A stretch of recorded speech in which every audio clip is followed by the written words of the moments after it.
Hello everyone, हम लोग अपने लास्ट लेक्चर वीडियो में parallel forces in a plane, distributed force in a plane और हाइड्रोस्टैटिक फोर्स के बारे में बात किए थे। अब अपने इस distributed force in a plane जो हम लोग पढ़े थे, इसके कॉन्सेप्ट को और हम लोग क्लियर करेंगे कुछ न्यूमेरिकल प्रॉब्लम को देखते हुए। और हम लोगों ने इसमें पढ़ा क्या था, ये डिस्ट्रीब्यूटेड फोर्स है क्या। तो ये डिस्ट्रीब्यूटेड फोर्स एक्ट करता है ओवर अ लेंथ, एरिया और वॉल्यूम।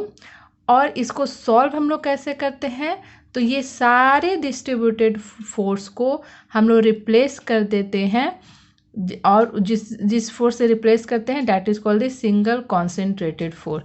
इसको और अच्छे से समझने के लिए हम लोगों ने ये 3 डायग्राम लिया था। ये सपोज कि ए बी कोई बीम है और जिस पे ये जो डॉटेड डॉट डॉट दिख रहा है, तो ये लोड डिस्ट्रीब्यूटेड है इस बीम पे। इस डायग्राम से ये क्लियर है कि यहाँ पर जो भी लोड है वो मीन्स इक्वल नहीं है, सारे पार्ट बीम के सारे पार्ट पे इक्वल नहीं है। इसको समझने के लिए या इसको एनालिसिस के लिए हम लोग इसको क्या किए थे, इसको पैरेलल फोर्स में कन्वर्ट कर दिए थे। और फिर थर्ड स्टेप में हमारा ये डायग्राम था। इस प्रोसेस को हम लोग बोलते हैं लोड डायग्राम। तो to study the distributed force in a plane, it is very important to draw a load diagram. Okay, ना अब हम लोग इसको फर्स्ट एक न्यूमेरिकल लेकर के देखते हैं कि कैसे ये सॉल्व होता है। इस सारा न्यूमेरिकल्स जो भी हम लोग डिस्कस करेंगे वो के त्याल के बुक का है। ओके, सो फर्स्ट क्वेश्चन हम लोग जो ले रहे हैं कि a beam support a distributed load act as shown in figure, जैसा हम लोग को फिगर में दिख रहा है। अगर ये इस तरह से, मतलब कि ये ए बी कोई बीम है और इस पे ये लोड डिस्ट्रीब्यूटेड है।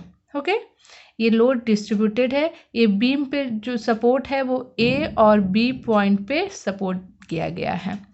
और ये लोड जो डिस्ट्रीब्यूटेड है वो दिख रहा है कि ये कांस्टेंट नहीं है थ्रू आउट द बीम, लेकिन हाँ ये वेरी कर रहा है, तो एक पर्टिकुलर मैनर में वेरी कर रहा है।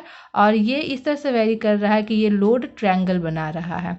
ये जो रेड लाइन से डब्ल्यू कैपिटल दिख रहा है, ये है हमारा रिजल्टेंट डिस्ट्रीब्यूटेड लोड, मतलब कि ये सारे पार्ट में अलग अलग लोड है। और ये W जो है ये कॉन्सेंट्रेटेड फोर्स जिसको हम लोग बोलते हैं, जो सारे फोर्स को हम लोग रिप्लेस करते हैं वो ये फोर्स है।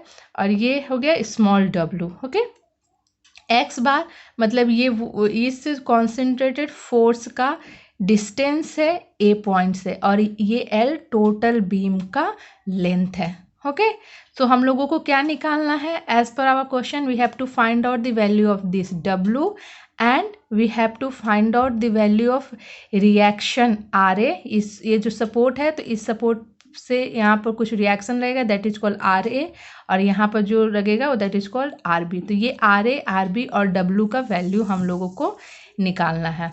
जब भी हम लोगों को कॉन्सेंट्रेटेड फोर्स निकालना हो, तो to find out the concentrated force in any case resultant of distributed load, और you can say that concentrated force, ये कॉन्सेंट्रेटेड फोर्स से ही हम लोग डिस्ट्रीब्यूटेड लोड को रिप्लेस करते हैं, मतलब सारे फोर्स को हटा करके एक फोर्स। ओके, तो ये हम लोग जो निकालते हैं वो होता है जो पर्टिकुलर एरिया में जो लोड डिस्ट्रीब्यूटेड है उसका एरिया निकालते हैं हम लोग। मतलब यहाँ पर क्या बना हुआ है, ट्रायंगल बना हुआ है। हर जगह हम लोग इसी रूल को फॉलो करते हैं। ट्रायंगल बना हुआ तो we know that what its area, that is 1/2 L into W। So यहाँ पर हम लोग दे सकते हैं कि L का इसका बेस का वैल्यू 3 है और इसका वैल्यू 2000 है। तो वही चीज़ हम लोग यहाँ किए 1/2 into W into L। So in this way we have the resultant 3000। Okay, so ये एक पार्ट निकल गया। अब दूसरे पार्ट में हम लोगों को रिएक्शंस निकालना है RA और RB। It is very simple, और इस तरह के क्वेश्चंस हम लोग पहले ही बना चुके हैं। इसके लिए हम लोग RA रिएक्शन निकालने के लिए क्या करते हैं, इक्वेशन ऑफ इक्विलिब्रियम यूज करते हैं। तो equation of equilibrium means what, either total force is equal to 0 और total moment is equal to 0। जब total moment is equal to 0 लेते हैं हम लोग, MA मतलब पॉइंट A, यहाँ पर पॉइंट A है, तो इसके अबाउट अगर हम लोग 0 ले रहे हैं तो इस यहाँ से यहाँ पर तो मोमेंट हमारा 0 हो गया। एक फोर्स लग रहा है W का और एक फोर्स लग रहा है लास्ट B पॉइंट पे। ये फोर्स लग रहा है 2 मीटर के डिस्टेंस पे और ये फोर्स लग रहा है 3 मीटर के डिस्टेंस पे। तो moment we know that F into X. तो दो फोर्स लगा, एक RB है जो कि 3 मीटर के डिस्टेंस पे लग रहा है और एक W है जो कि 2 मीटर के डिस्टेंस पे लग रहा है। This is equal to 0। फिर finally putting all this value we have the RB is equal to this value and in the same way we can find out the value of RA when we taking the total momentum is equal to 0। दूसरा भी method है इसका कि अगर मान लो हम लोग RB is equal to 0 करके RA का वैल्यू निकाल लिए, फिर हम लोग force equation of equilibrium of force का इक्वेशन लगा करके और RA और RB का तो वैल्यू ऑफ कोर्स 3000 होगा, क्योंकि ये 3000 क्या है, ये रिजल्टेंट फोर्स है और ये जो बीम है वो A और B सपोर्ट पे है, इसलिए ऑफ कोर्स उस पर जो फोर्स लगेगा वो जो रिजल्टेंट फोर्स है उसके बराबर लगेगा। So using this formula you can also find out RB। So you have two method, first this and second only this और this. Okay, so this is the first numerical which is based on the distributed force in a plane. अगर हम ये second question ले रहे हैं, इस second question में हम लोग क्या देख रहे हैं, सेम यहाँ पर भी हम लोगों को निकालना है रिजल्ट। ये दिख रहा है प्रॉब्लम में कि A और B एक बीम है, यहाँ पर B होगा हमारा, तो A और B कोई बीम है और यहाँ पर ये डायग्राम थोड़ा सा सही नहीं बना है। ये जो लोड डिस्ट्रीब्यूटेड है वो सपोज कि पैराबोलिकली है, जो कि यहाँ पर लिख रहा है distributed parabolically over its length, मतलब लेंथ पे पैराबोलिक फॉर्म में वो डिस्ट्रीब्यूटेड है। फर्स्ट केस में हम लोग ट्रायंगल देखें, इस केस में हम लोग का पैराबोलिक हो गया, ठीक है। और ये जो ग्रीन कलर से दिख रहा है ये एक स्मॉल एलिमेंट, जब हम लोग डिस्कस किए थे इस फोर्स के बारे में तो हम लोग को याद होगा कि एक स्मॉल एलिमेंट हम लोग कंसिडर किए थे। तो ये स्मॉल एलिमेंट है जो कि x डिस्टेंस पे है। ये कॉन्सेंट्रेटेड फोर्स या तुम बोलो resultant force of all these forces है जो कि 3 मीटर के डिस्टेंस पे है। W is equal to 1500 newton per metre दिया हुआ है और इसका टोटल लेंथ है इस बीम का 4 मीटर। सो अगेन जैसा कि हम लोग पहले क्वेश्चन में किए थे कि हम लोग एरिया निकाले थे जो जिस एरिया में लोड डिस्ट्रीब्यूटेड है, तो यहाँ पर भी हम लोग वही करेंगे।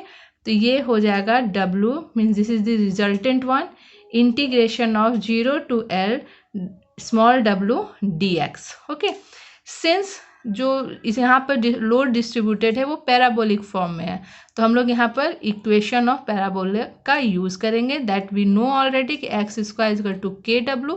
तो यहाँ से हम लोग के का वैल्यू निकाल देंगे X square by W. We know the value of X, मतलब कि अगर हम एक्स इज इक्वल टू 4, मतलब कि हम लोग ये टोटल इस पॉइंट्स पे ले रहे हैं तो ये कितना है 4 मीटर। तो इस पॉइंट्स पे अगर ले रहे हैं इसका तो वैल्यू दिया हुआ है, तो इसको पुट करके के का वैल्यू निकल जाएगा। और उसके बाद हम लोग का रिजल्टेंट फोर्स का था कि W is equal to integration of 0 to L and this much, इसमें वैल्यू पुट करके हम लोग इसका वैल्यू निकाल लेंगे जो कि हमारा आएगा 2000 न्यूटन। अब line of action is what, ये वो लाइन है जहाँ पर ये फोर्स इफेक्टिव होता है, that is called the line of action. तो ऑफ कोर्स वो किसी डिस्टेंस पे होगा, तो हम लोग W इज द रिजल्टेंट है, W is the resultant one. तो ये किस डिस्टेंस पे हम लोग कंसिडर करते हैं कि x बार।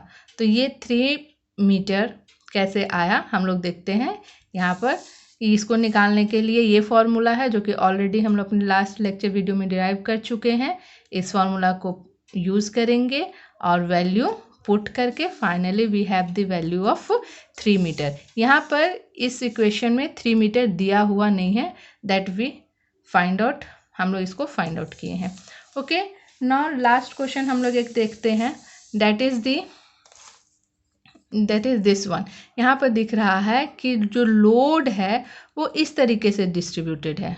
अभी तक हम लोग क्या देखे कि सिर्फ यहाँ का W का वैल्यू दिया हुआ था, W मतलब लोड पर यूनिट लेंथ, उसका वैल्यू दिया हुआ था। अभी हम लोग क्या देख रहे हैं कि इस साइड भी दिया हुआ है। इस बीम का लेंथ कितना है 6 मीटर। ओके। और इसमें भी सेम टू सेम हम लोगों को पहले रिजल्टेंट W निकालना है और उसके बाद लाइन ऑफ एक्शन निकालना है, जैसा कि हम लोग पहले प्रीवियस क्वेश्चन में किए हुए थे। ओके, सो इसके लिए सबसे पहले हम लोग लोड डायग्राम बनाते हैं। दोनों डायग्राम को साथ में देखो, ये 1.5 यहाँ है और ये टोटल 4.5, तो ये एक इमेजिनरी लाइन हम यहाँ पर ड्रॉ किए हुए हैं जो कि यहाँ पर कंप्लीट दिख रहा है, और इसका नाम दे दिए ए बी, तो बीम का नाम था। जो यहाँ से ये लाइन ड्रॉ हुआ है इसका ई नाम, and then here it is D and the top one is C. तो अगर ये 1.5 है तो ऑफ कोर्स ये भी 1.5 होगा, और ये अगर कंप्लीट 4.5 है तो आप सब बहुत समझदार हो, इसको हम लोग लिख सकते हैं 3 kilo Newton per metre. Okay, ना ये जो वैल्यू हम लिखे हुए हैं C1 C2 and this is finally C, सो ये हम लोग निकालेंगे। हम लोग का प्रोसेस क्या था निकालने का, हम लोग W निकालते थे उस जिस एरिया में लोड डिस्ट्रीब्यूटेड है उसका एरिया निकाल करके, और जो वैल्यू आएगा that is the value of W। तो यहाँ पर इस A B C D A को हम लोग 2 पार्ट में डिवाइड कर दिए हैं, जिसमें से एक रेक्टेंगल बन रहा है और एक ट्रायंगल बन रहा है। तो हम लोग जब एरिया निकालेंगे रेक्टेंगल का, उसका जो वैल्यू आएगा दैट गिव्स यू C1, और जब हम लोग ट्रायंगल का निकालेंगे उसका जो वैल्यू आएगा वो हो जाएगा C2। लेकिन ये सिर्फ ट्रायंगल और ये रेक्टेंगल नहीं है, ये इसका कॉम्बिनेशन है।